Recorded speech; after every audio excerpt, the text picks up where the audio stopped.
All right, and hello everybody again. Welcome. We're continuing our series on the topic of hydraulic cylinders for use in human mimicking robots. And let's see what we got here. This is the Ring of Brodor in Orkney. I guess it's sort of. This is the great emptiness of trying to explain hydraulic cylinders in human mimicking robots. There's a clear image that's pushed out, which is that hydraulic cylinders are not a good idea. But I'm not sure that's true. And that's the issue that we're discussing. We'll get back to our little guys that are our ladies that are walking along here. Again, this was done before I had created arms. And also because it's hard to show this with the arms on it because it's so complicated. And of course, I do want to say welcome. Hello, everybody. I'm glad you're here. I do have a YouTube channel named Dr.Gray. I try to send all this stuff there also. There's a lot of stuff on there. I have a web page, Pistonrobot. There's the menu. And this is discussions about a piston robot. And here are some of the piston robot issues that we're talking about. I always try to, and particularly now that we're talking about a 200-pound robot that's 6 feet tall, that's our human mimicking robot, and we're putting hydraulics in there, they're going to be pretty strong. So please remember, anything that is physically real could hurt somebody. And in terms of your management, you should manage anything you created that's physically real in a manner that's reasonable and safe and legally allowed. And if you can't manage your item in that way, then my advice is don't create it as a physically real structure. And so we have the images or the stances of the robot as it walks along. And we have to say, I think we should say, how does a human or a robot, human mimicking robot walk anyway? And I think there's the central processing unit that's running everything. The central processing unit has two committees. One committee is the committee of, what are we doing here anyway? And here's what we should be doing. And the other committee is the, let's not be stupid and be foolish and do something we shouldn't do and let's not fall down. And so the committee of, what are we trying to do here, tells the central processing unit what it wants to do.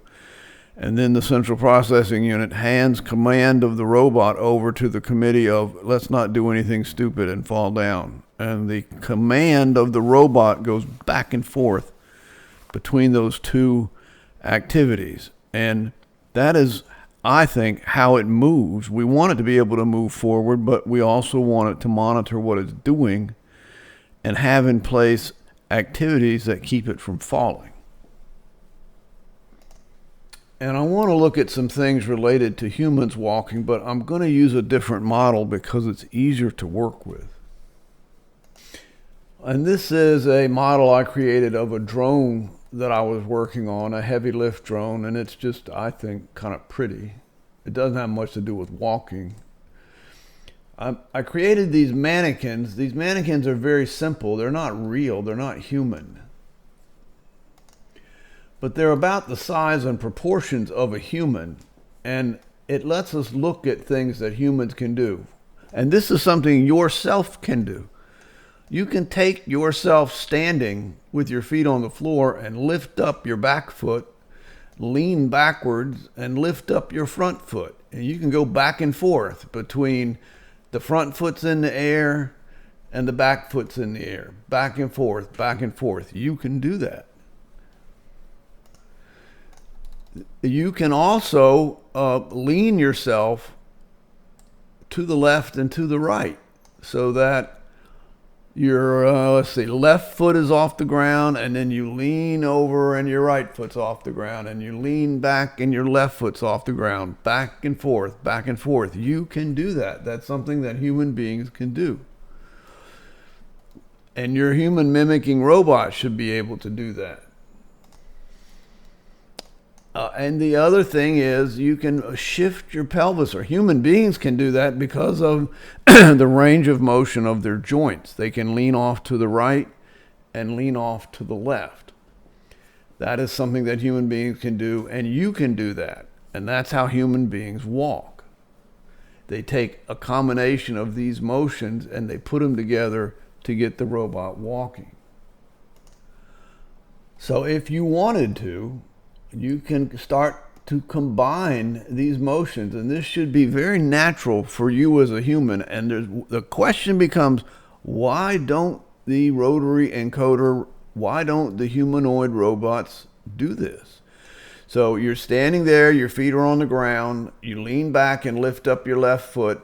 You start to lean forward and put your right foot on, let's see, you lean back on your right foot, you start to ease yourself forward and put your weight on your left foot. You'll notice you were leaning backwards. Now you're leaning forwards, and you're also leaning to the left. And as you lean to the left, you have the ability to pick up and curl up your right foot, a right knee, right leg. So your right leg is shorter. And since you're tilted off to the left, and you made your right leg shorter, you can swing your right leg in front of yourself and put your right leg down on the ground. And at the same time that you put your right leg down on the ground, you can lean yourself off to the right and lift up your left foot off the ground because your weight is on your right leg. And that's how people walk. And the question is, why don't the rotary encoder robots walk like that? And my answer is, because they can't move their parts fast enough to walk like this. And so when you were going back and forth from the right foot off the ground to the left foot off the ground, back and forth, if you will pay attention to your feet, you will notice that your feet and your legs and your body are monitoring what you're doing. And if you didn't quite do it right, your body makes adjustments of the toes and the weight and the thorax to compensate for what you did wrong. And so we will go and look at the robot that I designed. You can see it has a foot, and the foot has 3 independent contact points to the ground that can be pushed up and down. So the robot can adjust how it is. This cylinder, if that's a 200-pound robot, it's about a 3-to-1 ratio here. So this has to push down with 600 pounds of force, which means it needs about 800 pounds per square inch in it. But in the world of hydraulic cylinders, 800 pounds per square inch is nothing. They do that all the time. And it needs to move at 15 centimeters per second. And here is the thing. This is about 2 inches here, and that's about 5 inches. There isn't an electric linear actuator that makes 600 pounds of force that moves 15 centimeters per second, that's 2 inches in diameter and 5 inches long and weighs a pound. It just doesn't exist. And that's what you're going to need to have in order for you to make a robot that walks like a human being walks. And I've already shown you a valve that allows this to happen, because in humans, they go from no muscle contraction to full muscle contraction in 150 milliseconds. My valve can do that. The hydraulic cylinder needs to move at 15 centimeters per second. That's just a question of having a pump that can do it. That's not hard. But doing that with an electric device, they don't exist. And of course, the other thing that you can see, just look at this leg. And this might not weigh 200 pounds. I'm just guessing. But how simple is that? Go look at the rotary encoder robots that exist. They don't have anything remotely as simple as this. And there's some sensory activity. I would probably put a level sensor in this foot. The level sensors are about the same size as a nickel that measures tilt in all three axes. And I would put one in the pelvis and I would put one in the thorax. You'll notice that the thorax of this robot can tilt forward and backward. It can tilt left and right, and it can rotate, all with done by hydraulic cylinders, which means when you're walking, as you yourself are going back and forth with your foot off the ground, right foot off the ground, left foot off the ground, right foot, you can feel your body adjusting. This robot can do that with these hydraulic cylinders for these different weights, including adjusting the force from the toes, and if that's good enough, you're done. If you need to tilt your thorax, you can. The equipment to do that in rotary encoder format doesn't exist, and that's why I think that the hydraulic cylinders are a good idea. And I'm going to show you, I should point out, these are what we call the anti-gravity muscles. That's the big gluteus maximus, and this is the quadriceps femoris, and they're much bigger because they have to do the anti-gravity activities. But I'm going to show you how to make these hydraulic cylinders where you can control them and also where you can have sensory information from them. But that's a separate lecture because the lady, she's waving her hands and saying, you are done.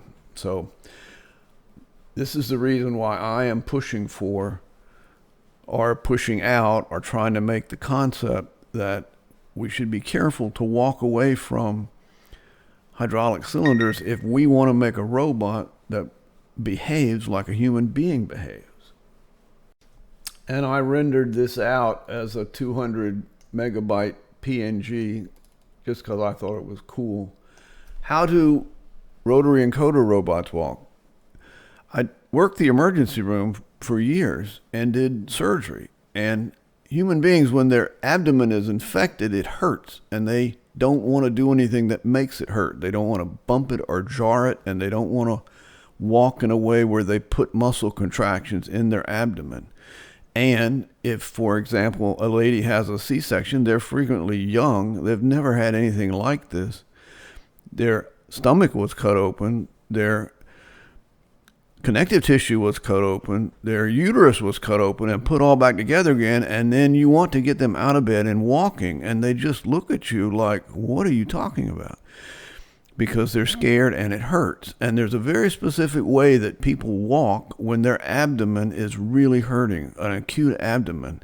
They have a shuffling sort of a walking pace where nothing is rattled. And that is exactly the way these rotary encoder robots walk. It's very weird to me, and I kept thinking, why don't they walk just the way that human beings walk? And I believe the reason they don't is because with rotary encoders, they don't have enough strength and speed and power to walk the way that human beings walk. But the hydraulic cylinders do.